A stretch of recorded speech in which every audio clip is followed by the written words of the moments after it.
নমস্কার বন্ধুরা, জবা কিচেনে আপনাদেরকে স্বাগত জানাই। প্রতিদিনের মতন আজও চলে এসেছি নতুন একটি রেসিপি নিয়ে। আজকে রেসিপি জাপানি পালংয়ের রেসিপি। চলুন বন্ধুরা রেসিপিটি একবার দেখিয়ে নেওয়া যাক। আমাদের তো এই শাকগুলোকে জাপানি পালং শাক বলে, আপনাদের ওই দিকে কী শাক বলে আমাকে অবশ্যই কমেন্ট করে জানাবেন। দেখতেই পাচ্ছেন বন্ধুরা, আমি শাকগুলোকে ভালোভাবে তুলে নিয়েছি। এবার ভালোভাবে পরিষ্কার করে শাকগুলোকে আমি কেটে নেব। আমার সমস্ত শাকগুলো কাটা হয়ে গেছে। এবার ভালোভাবে পরিষ্কার করে ধুয়ে নেব। আমি এখানে কি কি উপকরণ নিয়েছি একবার দেখিয়ে দিচ্ছি। আমি এখানে শাক কেটে নিয়েছি, আলু, বেগুন এবং লঙ্কা কেটে নিয়েছি, পেঁয়াজ কেটে নিয়েছি এবং কয়েকটা বড়ি নিয়ে নিয়েছি।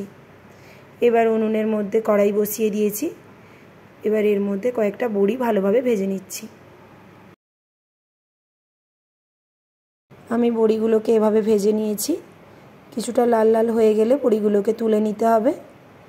এবার ওই কড়াইয়ে আরও কিছুটা পরিমাণ তেল দিয়ে দিয়েছি। তার মধ্যে 5 ফোড়ন, পেঁয়াজ কুচি, লঙ্কা কুচি এবং আগে থেকে কেটে রাখা আলুগুলো দিয়ে দিলাম।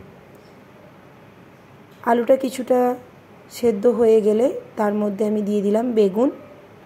এবার সমস্ত কিছু একসাথে ভালোভাবে কষিয়ে নেব। আমার কিছুটা কষানো হয়ে গেছে। এবার এর মধ্যে দিয়ে দিলাম হলুদের গুঁড়ো, পরিমাণ মতন লবণ। দেখতেই পাচ্ছেন বন্ধুরা, আমি ভালোভাবে সমস্ত সবজিগুলো কষিয়ে নিয়েছি। এবার আগে থেকে কেটে রাখা শাকগুলো এর মধ্যে দিয়ে দিলাম। এবার সমস্ত কিছু একসাথে ভালোভাবে মিশিয়ে নিয়েছি এবং কিছুক্ষণ রান্না করে নিয়েছি। এবার আমি এর মধ্যে দিয়ে দিলাম লঙ্কার গুঁড়ো এবং সরিষার গুঁড়ো।